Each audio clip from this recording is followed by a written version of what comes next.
This episode is presented by Ruvi, the most real indoor cycling experience that delivers the famous cycling routes to your home. Go to ruvi.com and start your free 14-day trial. Let's talk about the saga and the question marks that surround Mark Cavendish and B&B, which was supposed to be his future team. Now, I just returned from Asia.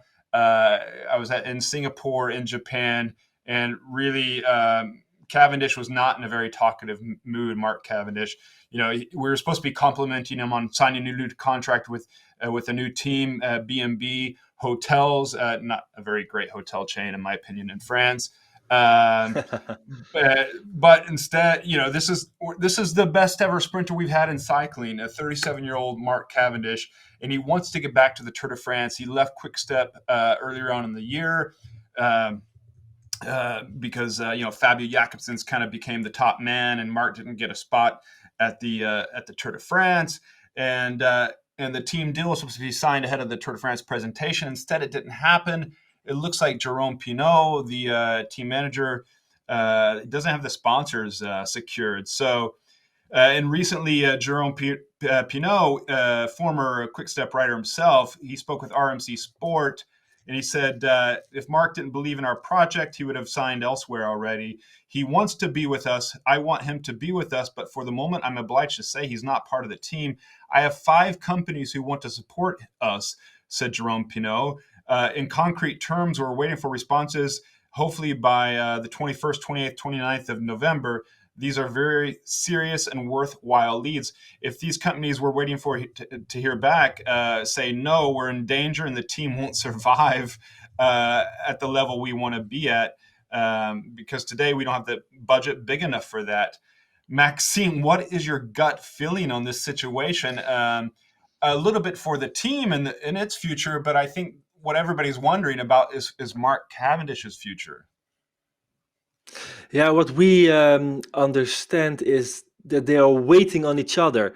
Like Pinot he can sign big sponsors only if he has a big rider, and that big rider is Cavendish. And Cavendish is waiting to sign when the team has a big sponsor.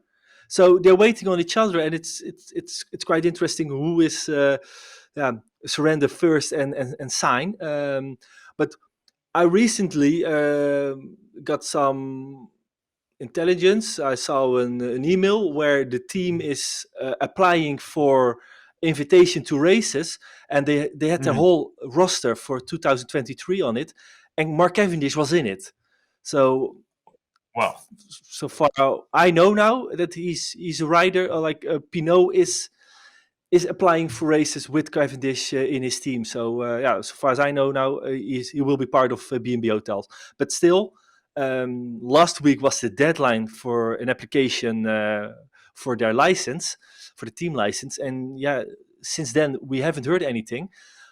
So it will be a close call. But there will also be 2 new Dutch riders on the squad. Ramon Sinkeldam, who will be one of the lead-outs of the team, and Kees Bol. Yep. Also one of the sprinters, and we heard from their surroundings that they are not worried. So that could also be a sign that it will be fixed. But it's a messy situation. Yeah, it definitely is, because we're getting emails from teams already. They got their end of season kind of informal get-togethers already being planned for December, and then the team camps happen in January. And like you said, teams have to already apply for the races, and so there's a lot of things that are already taking place. The technical side, a few details for our viewers: they're supposed to race on BMC bikes. That AG2R has been racing on BMC bikes, Ben O'Connor, Greg Van Avermaet. The budget, Pinot wants it to be around 15 million euro. I don't know how much of that would be going to pay Mark Cavendish. A lot is at stake for Mark Cavendish. He needs one more win in the Tour de France, one more stage win. Right now he's tied with the great Eddie Merckx, 34 career stage wins. If he wins one more, he'll be the leader in that competition and for stage wins at the Tour de France. And I don't think anybody would ever touch that again. at least not in our lifetimes, Maxime. Some other options, real quickly, I've heard is that maybe Israel Premier Tech, at first they kind of Yeah, brushed off Cavendish, but now maybe they could pay a lower price for Mark Cavendish, and that's a team yeah. that We could saw be that fighting picture for with we Yeah, saw go that ahead. picture during Singapore where he was in the center with four Israel team riders next to him. So we thought like, is this a signal that he's going to Israel? And they can use it. Eh? They are relegated from the World Tour, so they won't have an invitation for the Tour de France, and they really want to ride the Tour de France, so they could use Cavendish to have like some interesting rider to get to apply for that invitation for the Tour de France. Otherwise, Israel is in deep trouble. So that could be a sign, but I'm not sure. I think you will stick with B&B Hotels if they get their things sorted out. Well, Maxime, we're going off the intel that you're giving us as we watch Cav sprint to victory in the 2021 Tour de France.